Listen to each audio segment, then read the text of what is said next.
Մարդիկ բացասական կարծիքներ են հայտնել։ Ուրեմն նորից իմ ելույթից հետո ազգային ժողովում բացասական կարծիք են հայտնել միմիայն Հայաստան դաշինքի հետևորդները։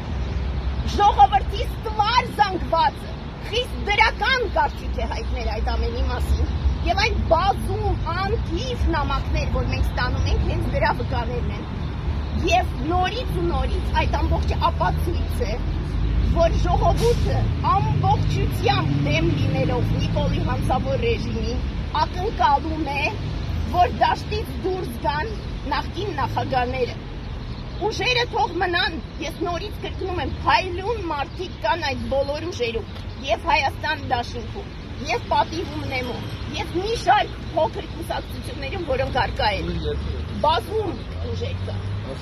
բայց որ եւ ձևով այդ ամբողջը չպիտի ազդի այդպես չպիտի դրսևորվի այդ իրենց անդադար պառակտման տեսքով, հենց որ իրենք միավորվեն Նիկոլը միանշանակ պարտքերում։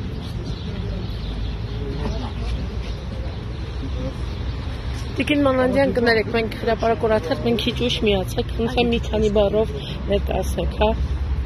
ակցիան։ Մենք շարունակում ենք ընդդեմ Նիկոլի հանցավոր ռեժիմի մեկ եւ երկրորդը ի պաշտպանություն Հայ առաքելական եկեղեցու եւ ընդդեմ այն հանցավոր որոշման, որը կայացվեց ընդդեմ Միքայել Սրբազանի վերջի շրջանի դատարանով։ Եվ այս պաստառներով մենք պնդում ենք երկու հիմնարար բան։ Առաջինը մենք ցույց ենք տալիս համայն հայ հասարակությանը Նիկոլի խաղաղության գինը։ Եվ մենք ասում ենք, որ այն 4-րդ հանրապետությունը, որի մասին խոսում է Նիկոլը, դա փաստացի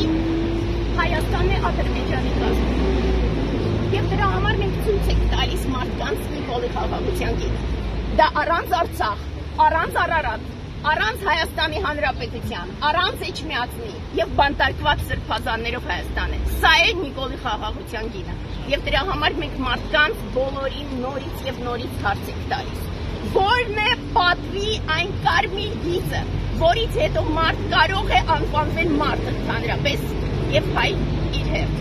Այսօր այստեղ այսքանով եք սահմանափակվելու, թե ինչ-որ երթ եւ այլն։ Նորից։ Չէ,